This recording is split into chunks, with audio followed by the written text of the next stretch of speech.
नमस्कार, मैं हूं बालकृष्ण थरेजा। आप देख रहे हैं डेली लाइव। आइए शुरुआत करते हैं आज के मुख्य समाचारों की। एडीआर सेंटर में हुआ राष्ट्रीय लोक अदालत का आयोजन।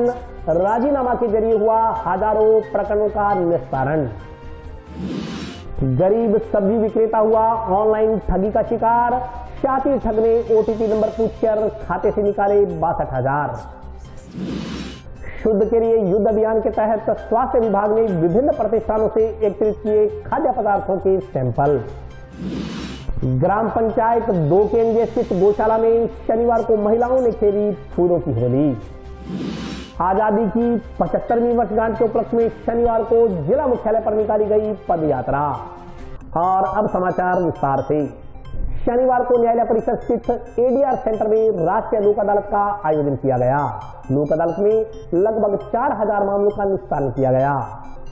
अदालतों में लंबित मुकदमों के शीघ्र निस्तारण के लिए राजस्थान राज्य विधिक सेवा प्राधिकरण जयपुर के निर्देशानुसार जिला विधिक सेवा प्राधिकरण की ओर से शनिवार को प्राधिकरण अध्यक्ष एवं जिला एवं सत्र न्यायाधीश संजीव मागो के निर्देशन में न्यायालय परिसर स्थित एडीआर सेंटर में राष्ट्रीय लोक अदालत का आयोजन किया गया। इसमें वैवाहिक पारिवारिक विवाद, मोटर वाहन दुर्घटना क्लेम, सभी दीवानी मामले, श्रम एवं औद्योगिक विवाद, पेंशन मामले, वसूली, सभी राजीनामा योग्य मामलों का राजीनामे से निस्तारण किया गया। प्रकरण में समझाइश से राजीनामा होने पर लोग खुशी खुशी घरों को लौटते देखे गए। पहली बार राजस्व मामले भी राष्ट्रीय लोक अदालत में शामिल किए गए। लोगों में भी अपने प्रकरणों का राजीनामा से निपटारा करवाने के लिए उत्साह देखा गया। इस दौरान शाम 5 बजे तक लगभग 3,000 मामलों का राजीनामा के जरिए निस्तारण हो चुका था। इस मौके पर जिला विधिक सेवा प्राधिकरण सचिव एवं अपर जिला एवं सेशन न्यायाधीश श्रीमती संदीप कौर ने बताया कि राष्ट्रीय लोक अदालत में न्यायिक प्रकरणों के अलावा राजस्व मामले और उपभोक्ता न्यायालयों के मामलों को भी रखा गया है। उन्होंने बताया कि न्यायिक अदालत में करीब 45,000 प्रकरण लंबित हैं। न्यायिक अदालतों में लंबित मामलों में से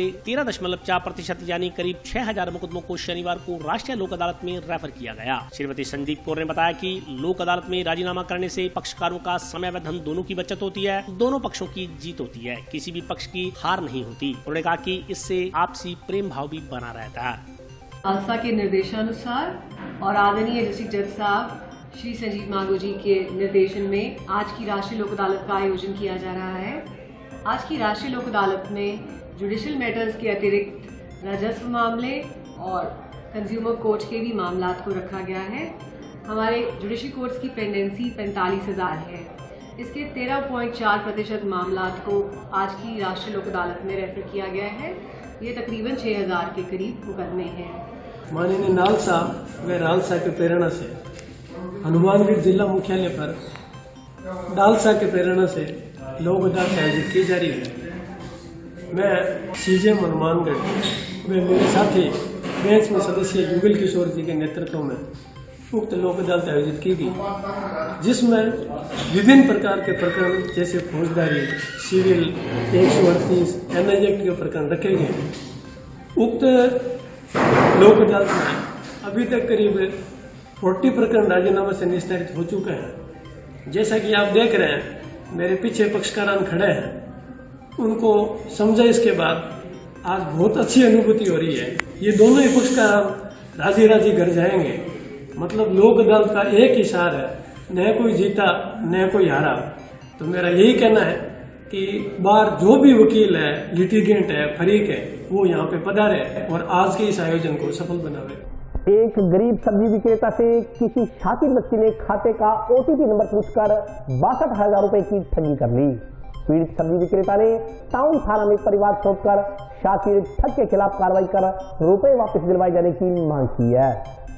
जिले में दिनों दिन साइबर क्राइम की घटनाएं बढ़ती जा रही हैं। शातिर ठग ऑनलाइन ठगी कर कई लोगों को आर्थिक नुकसान पहुंचाने का काम कर रहे हैं। हालत ये है कि अनेक घटनाओं के बाद भी पुलिस के हाथ खाली नजर आ रहे हैं। कहने को तो जिला मुख्यालय पर साइबर सेल स्थापित है और उसमें कई पुलिसकर्मी ड्यूटी पर तैनात हैं, मगर आए दिन ऑनलाइन ठगी की घटनाएं हो रही हैं। घटनाएं दर्ज होने के बाद पुलिस की ओर से अनुसंधान के बाद परिणाम शून्य ही नजर आ रहा है। अनेक लोगों के साथ ठगी हो चुकी है, मगर इस मामले में शातिर ठग पुलिस की पकड़ से काफी दूर है। ऐसा ही एक वाकया शनिवार को एक गरीब सब्जी विक्रेता के साथ दरपेश आया। टाउन में सब्जी की रेडी लगाकर परिवार का गुजर बसर करने वाला गांव मुंडा निवासी कश्मीर सिंह किसी शातिर व्यक्ति द्वारा की गई ऑनलाइन ठगी का शिकार हो गया। गरीब सब्जी विक्रेता कश्मीर सिंह के खाते से शातिर ठग ने 63,000 रूपए निकाल लिए। इस संदर्भ में अपनी व्यथा कथा बताते हुए सब्जी विक्रेता कश्मीर सिंह ने बताया कि किसी राहुल शर्मा नाम के व्यक्ति का उसके पास फोन आया और फोन करने वाले ने कहा कि आपका अकाउंट हैक हो गया है, आप OTP बता दीजिए ताकि अकाउंट को सही किया जा सके। इस पर सब्जी विक्रेता ने हैकर की बात पर विश्वास करते हुए उसे OTP बता दिया। कुछ ही क्षणों बाद उसके खाते से 63,000 रूपए पार हो गए। पीड़ित सब्जी विक्रेता ने टाउन थाना में प्रार्थना पत्र देकर शातिर ठग के खिलाफ कार्रवाई करते हुए उसे पकड़कर उसके पैसे दिलाए जाने की मांग की है। मेरे अकाउंट में सुबह 65,000 रुपये थे, जिसमें से जब मैंने सुबह मोबाइल को संभाला तो इसमें से 62,000 रुपये अपने आप ही कट गए अकाउंट से। मुझे राहुल शर्मा के नाम से एक बंदे का फ़ोन आया और वो बोले, वो फ्लिपकार्ट कंपनी है, उस तरीके से उसका कोई फ़ोन आया और बोला भाई आपके अकाउंट फ़ोन पे हैक हो गया और उसको मैं चालू कर दूंगा, आपको जो एक मैसेज आएगा उसको मुझे बता देगा। और मैंने उनको कोई मैसेज भी नहीं बताया, फिर भी पता नहीं क्या उन्होंने कैसे करके मेरे अकाउंट को में से 62,000 रुपये निकाल के पता नहीं क्या कर दिया क्या नहीं, मेरे अकाउंट को पूरे को साफ कर दिया। जब भी अब मेरे अकाउंट में किसी से मैंने 200 रुपये और करवा के देखे और उन्होंने 200 रुपये और भी निकाल दिए। तो जितना भी अकाउंट में पैसा है पता नहीं उन्होंने अकाउंट हैक किया है क्या किया है, मेरे पूरी की पूरी पेमेंट निकाल रहा है जैसे उसी अकाउंट में आ जाए। 62,000 रुपये निकाले, 3,000 मैंने उस खाते में से कहीं दूसरी जगह ट्रांसफ़र करवा दी, वे पूरे पैसे ना निकाल सके। जी मैं एक सिर्फ सब्जी का काम करता हूँ, मेरी सब्जी की दुकान है और मेरे ऑनलाइन ही ट्रांजैक्शन होती थी और इसी के चक्कर में ये मेरे सभी पैसे अकाउंट के साथ करते हैं। स्वास्थ्य विभाग द्वारा चलाए जा रहे शुद्ध के लिए युद्ध अभियान के तहत शनिवार को जंक्शन में विभिन्न प्रतिष्ठानों से खाद्य पदार्थों के सैंपल लिए गए। सरकार द्वारा चलाए जा रहे प्रदेश स्तरीय शुद्ध के लिए युद्ध अभियान के तहत स्वास्थ्य विभाग निरंतर जिले में खाद्य पदार्थों के सैंपल लेने की कार्रवाई कर रहा है। इसी क्रम में स्वास्थ्य विभाग के अधिकारियों ने जंक्शन स्थित मानाराम के तेल गोदाम का औचक निरीक्षण कर तेल के सैंपल लिए। इस संदर्भ में जानकारी देते हुए मुख्य चिकित्सा एवं स्वास्थ्य अधिकारी नवनीत शर्मा ने बताया कि सरकार द्वारा 1 जनवरी से निरंतर सघन अभियान चलाया जा रहा है। इसके तहत खाद्य पदार्थों में मिलावट करने वाले लोगों के प्रतिष्ठानों से सैंपल लेकर जाँच के लिए जयपुर भिजवाए जा रहे हैं। जाँच में सैंपल में कमी पाए जाने पर ऐसे प्रतिष्ठानों के खिलाफ कार्रवाई की जा रही है। उन्होंने कहा कि स्वास्थ्य विभाग का यह प्रयास है कि आम आदमी के स्वास्थ्य के प्रति किसी प्रकार का खिलवाड़ न हो। उन्होंने कहा कि शनिवार को उन्हें सूचना मिली कि कुछ लोग सरसों के तेल में मिलावट कर बेचने का काम कर रहे हैं। शिकायत मिलने पर संबंधित प्रतिष्ठान पर जाकर उन्होंने सरसों के तेल के सैंपल लिए और सैंपलों को जाँच के लिए भिजवाया गया। उन्होंने कहा कि जाँच रिपोर्ट आने के बाद ही आगे की कार्रवाई की जाएगी। राज्य सरकार की फ्लैगशिप योजना चलाई जा रही है शुद्ध के लिए युद्ध, जो कि जनवरी से उसका सघन अभियान चलाया जा रहा है और मुख्यमंत्री जी इसको लेकर संवेदनशील है कि आम आदमी के स्वास्थ्य के साथ कोई भी खिलवाड़ ना हो। उसी के तहत हमारी टीम लगातार कार्रवाई कर रही है और आज हमें कोई सरसों के तेल की मिलावट की शिकायत थी तो उसी के तहत हमारी टीम ने यहाँ पे सैंपल वगैरह किए और गोदाम चेक किया। थोड़ी सफाई व्यवस्था है और उसके अलावा जो भी ब्रांडिंग वाली थी तो जो लोड था इनका हमने एक बार रोक दिया है सील करके और सैम्पलिंग करवा के हम लैब भेजेंगे। उसकी रिपोर्ट आने के बाद में वो हमारी सीलिंग है जो उसकी खोली जाएगी। पहले भी हमने सैंपल लिए हुए, पिछले 2-3 माह पहले भी हमने इसका सैंपल लिया था, उसका भी मामला कोर्ट में है। ये तो मैं अभी नहीं बता पाऊँगा, लेकिन इसकी अगली रिपोर्ट आएगी जब इसको हम फॉलो करेंगे। ये सभी के लिए संदेश यही है कि चूँकि राज्य सरकार इसको लेकर गंभीर है कि स्वास्थ्य के साथ खिलवाड़ ना हो, तो सभी जो फूड से रिलेटेड जो भी आइटम्स हैं, जो भी हमारे व्यापारी भाई हैं या जो भी खाद्य पदार्थों का काम कर रहे हैं, तो उनसे हमारी अपील यही है कि मिलावट और आम आदमी के साथ खिलवाड़, सेहत के साथ खिलवाड़ ना करें। बिल्कुल जैसे त्यौहार होली आ रहा है उसके तहत भी मिठाइयाँ और इनकी बिक्री भी बढ़ेगी, तो सभी के लिए संदेश ये है कि मिलावटखोरी बिल्कुल बर्दाश्त नहीं की जाएगी। कहीं भी किसी तरीके की कंप्लेंट आती है तो कठोर कार्रवाई अमल में लाएगी। श्री राम प्रभात फेरी मंडल की ओर से ग्राम पंचायत 2 केंद्रीय स्थित गौशाला में शनिवार को फूलों की होली खेली गई। श्री राम प्रभात फेरी मंडल की ओर से ग्राम पंचायत 2 केंद्र स्थित गौशाला में शनिवार को फूलों की होली खेली गई। इस दौरान मंडल की महिला सदस्यों ने एक दूसरे को गुलाल का तिलक लगाया और फूलों से होली खेली। होली के गीतों पर महिलाएं झूम उठी। समिति पदाधिकारियों के अनुसार श्री कृष्ण की पौराणिक कथाओं के अनुसार एक बार भगवान श्री कृष्ण काफी दिनों तक राधा रानी से मिल नहीं पाए। इस वजह से राधा रानी उनसे रूठ गई थी। उनके रूठने से फूल, पेड़ पौधे सब मुरझाने लगे थे। एक दिन भगवान श्री कृष्ण राधा से मिलने बरसाना पहुंच गए। श्री कृष्ण से मिलकर राधा रानी और गोपियां प्रसन्न हो गई। प्रकृति में फिर हरियाली छा गई। श्री कृष्ण ने एक फूल तोड़कर राधा पर फेंक दिया। राधा रानी ने भी एक फूल तोड़ा और श्री कृष्ण भगवान पर फेंक दिया। यह देखकर गोपियां भी फूल तोड़कर एक दूसरे पर फेंकने लगी। इस तरह से फूलों की होली शुरू हो गई। साथ ही उन्होंने बताया कि श्री राम प्रभात फेरी मंडल की ओर से लंबे समय से घरों में भजन कीर्तन व सुंदरकांड का पाठ किया जा रहा है। इस मौके पर मंडल के कई सदस्य मौजूद रहे।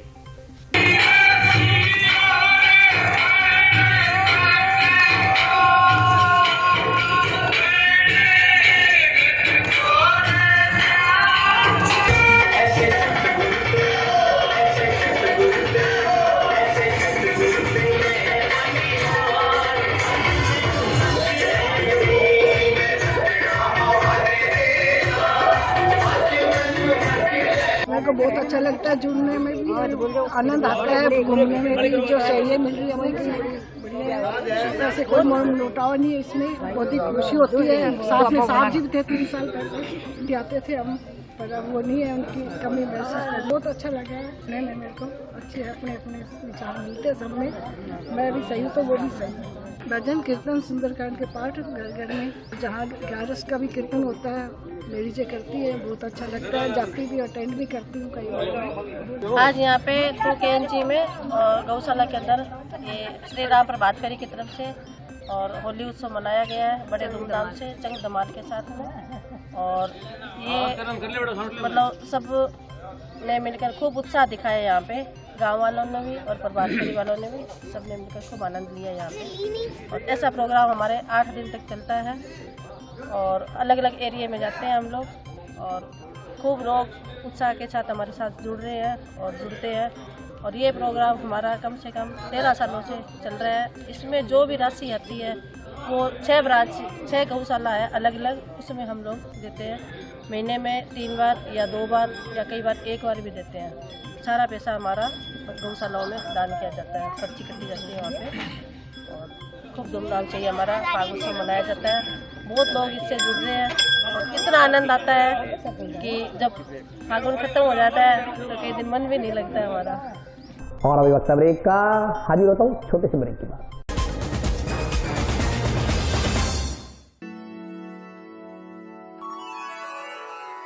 यूं तो कई बार मुझे हंसते देखा है, पर ये हंसी कुछ और है। ये गहना मुझ पर जचता है, पर ये महज एक गहना नहीं, ये रूपरेखा है मेरे मन की, हंसती खिलखिलाती लहरों की, जो आतुर थी अब तक मुझ पर सजने को। इसलिए ये गहना ही मेरा सच्चा श्रृंगार है, श्रृंगार है, श्रृंगार है।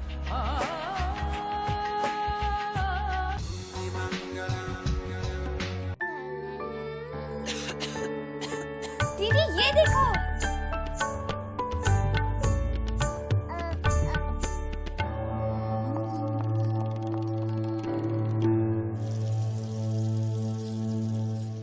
नोवेल कोरोना वायरस बीमारी को फैलने से रोका जा सकता है। खांसी और छींक के बाद और बच्चे को छूने से पहले अपने हाथों को साबुन से धोकर इसे फैलने से रोक सकते हैं। वो डॉक्टर साहब हैं? भाई साहब, खांसी और बुखार था, सोचा चेक करवा लूं।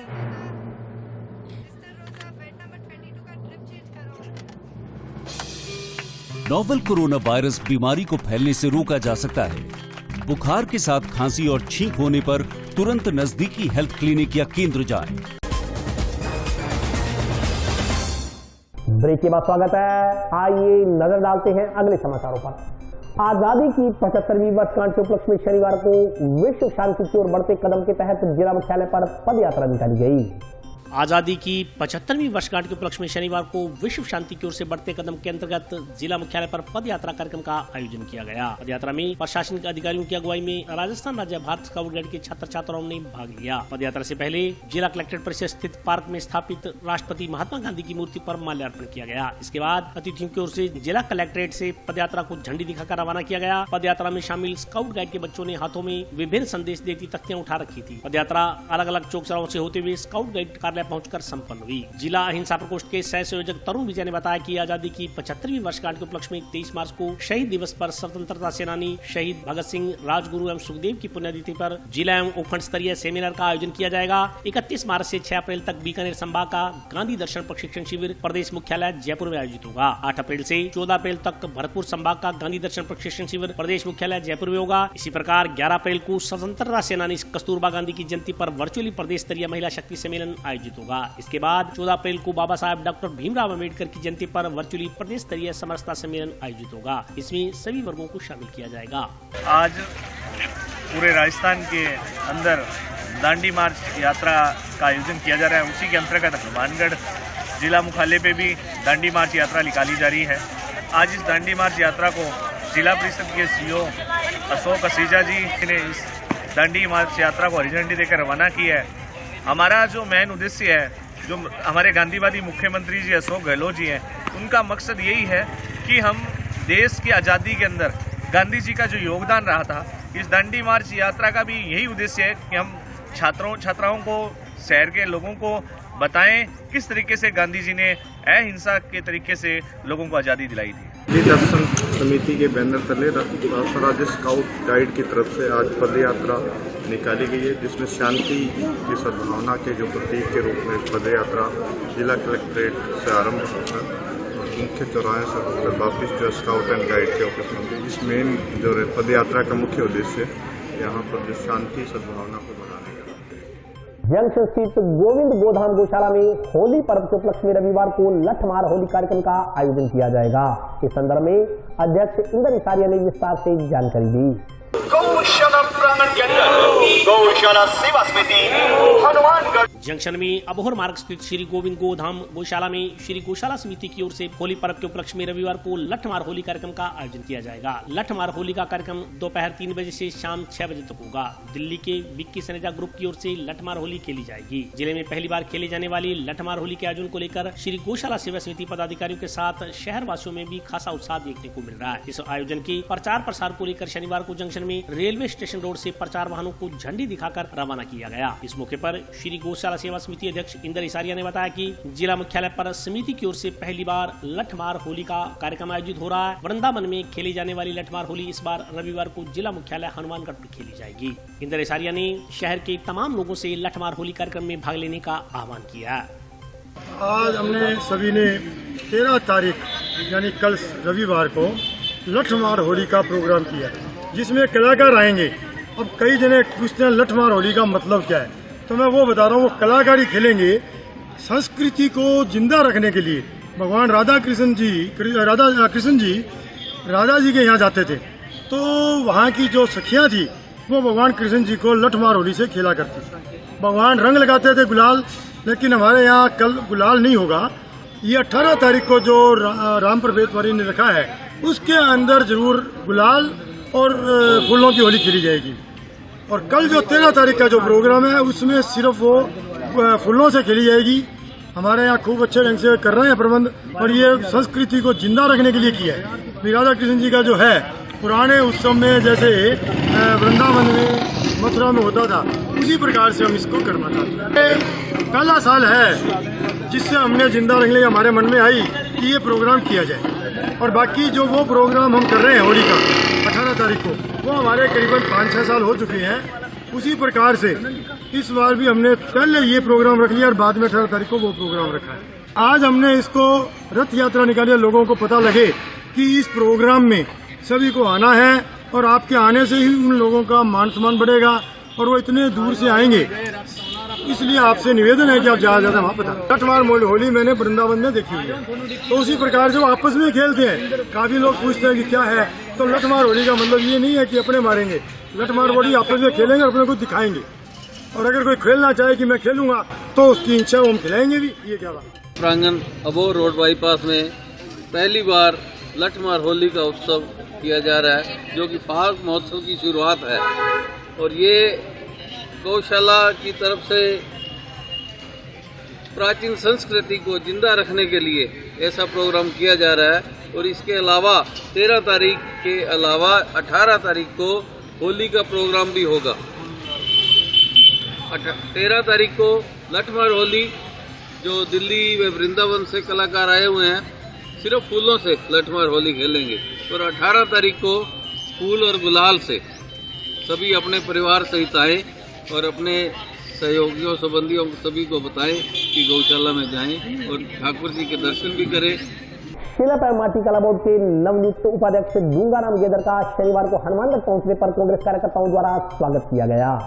राजस्थान सरकार में शिल्प एवं माटी कला बोर्ड के नवनियुक्त उपाध्यक्ष डूंगाराम गेदर का शनिवार को हनुमानगढ़ पहुंचने पर कांग्रेस कार्यकर्ताओं की ओर से स्वागत किया गया। इस दौरान जनप्रतिनिधियों या पार्टी नेताओं ने गेदर का माल्यार्पण कर अभिनंदन किया। कार्यक्रम को संबोधित करते हुए शिल्प एवं माटी कला बोर्ड के नवनियुक्त अध्यक्ष डूंगाराम गेदर ने यह जिम्मेदारी सौंपने के लिए मुख्यमंत्री अशोक गहलोत का आभार व्यक्त किया। उन्होंने कहा कि शिल्प एवं माटी कला बोर्ड के माध्यम से उन्हें योजनाओं का लाभ मिले, बाजार मिले, इसके लिए शिल्प एवं माटी कला बोर्ड भरसक प्रयास करेगा। शिल्प एवं माटी कला के लिए उत्थान एवं विकास के लिए प्रयास किए जाएंगे। साथ ही विश्वास दिलाया कि शिल्प एवं माटी सहित अन्य पुरानी कला को संजोने व यथावत रखने के लिए सरकारी योजनाओं का लाभ हनुमानगढ़ क्षेत्र को भी दिलाया जाएगा। समारोह में कांग्रेस पार्टी से जुड़े कई जनप्रतिनिधि व कार्यकर्ता मौजूद रहे। सबसे पहले राजस्थान के यशस्वी मुख्यमंत्री अशोक गहलोत केंद्रीय नेतृत्व कि आपने हमें शिल्प एवं माटी कला बोर्ड के उपाध्यक्ष की जिम्मेदारी दी। शिल्प एवं माटी कला बोर्ड के माध्यम से शिल्प कला से राजस्थान के बहुत से लोग जुड़े हुए हैं। शिल्प कला की योजनाओं का यानी लाभ मिले, मार्केट में उनका मिले अपना विकास कर सके। इसी तरह से मिट्टी कला से जुड़े हुए राजस्थान के बहुत से लोग हैं जिनके विकास की योजनाएं हैं, उनका लाभ उन तक पहुंचे, इसके लिए शिल्प एवं माटी कला बोर्ड काम करे। राजस्थान की संस्कृति को बचाने के लिए शिल्प कला से जुड़े जो लोग हैं बहुत ही पौराणिक सारी की सारी कलाएं हैं, चित्रकला है, मूर्ति कला है, उससे इसी तरह से मिट्टी कला से सारी की सारी कलाएं हैं और उनको संजोने के लिए, उनको यथावत रखने के लिए और उनके बचाव के लिए जो भी सरकार की योजनाएं हैं उन योजनाओं का लाभ यहाँ।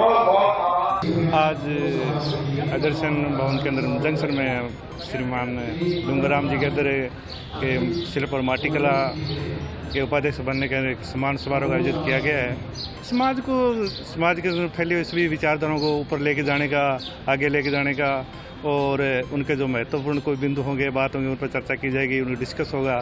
समाज में क्या कुछ है, क्या कुछ भी और ऊपर बढ़ने के लिए क्या कुछ करना चाहिए, समाज में फैली हुई कुछ बुराइयाँ हैं उनसे ऊपर उठने की उनसे अपेक्षा करेंगे या कुछ बताएंगे उनका दिशा निर्देश के अनुसार भी अपने ये करना चाहिए। आज कहाँ हमारे समाज में कमियाँ हैं, कैसे एकजुटता होना चाहिए, कैसे शिक्षा का विस्तार होना चाहिए, कैसे रोजगार के अवसर तलाश करने चाहिए, इन सभी बिंदुओं पर विचार विमर्श होगा, चर्चा किए जाएंगे। ये बहुत बड़ी विडम्बना है, मैं कहता हूँ पूरे शहर की विडम्बना है। प्रशासन बेचारा बहुत बड़ा वो कर रहा है, पर शिक्षा और नशा, शिक्षा के अंदर अपने पूरे जागृति जितनी होनी चाहिए उतनी नहीं है। और नशा है, युवा पीढ़ी को मतलब कहाँ गर्त में लेके जा रहा है। बहुत विडम्बना है। अपने को सभी को इसके बारे में सोचना चाहिए। बहुत ही गंभीर मुद्दा है। अगर इस विषय में कभी सोचा नहीं गया तो जितने भ्रष्टाचार, चोरी, डकैतियाँ, ये युवा पीढ़ी करने के लिए नहीं रही या कुछ आगे बढ़ाने के लिए, फिर अब क्या अपेक्षा करें, किस चीज़ की अपेक्षा करें। आज बेटियों के लिए पूरा दर्जा नहीं है, समाज में उठने को वो नहीं है, भय का माहौल है। क्यों है? सब अपनी युवा पीढ़ी संभाल नहीं रहे, अपना दायित्व बनता है, प्रत्येक नागरिक का दायित्व बनता है। प्रत्येक जो मेरे शहर के जितने भी हैं, चाहे छोटा हो चाहे बड़ा, हमारा दायित्व बनता है, नैतिक कर्तव्य बनता है कि बेटियों की इज्जत करें। हम बेटों को ध्यान रखें, उनका सम्मान करें, उनको देखें भी कहाँ जा रहे हैं, किस पीढ़ी के अंदर जा रहे हैं, उनको अच्छी शिक्षा दें, अच्छी तालीम दें, अच्छे ओहदे पर लेकर जाने की कोशिश करें, परंतु अभी कमियाँ हैं। और आज के लिए बस इतना ही। कल फिर हाजिर होता हूँ नए समाचारों के साथ, तब तक के लिए नमस्कार।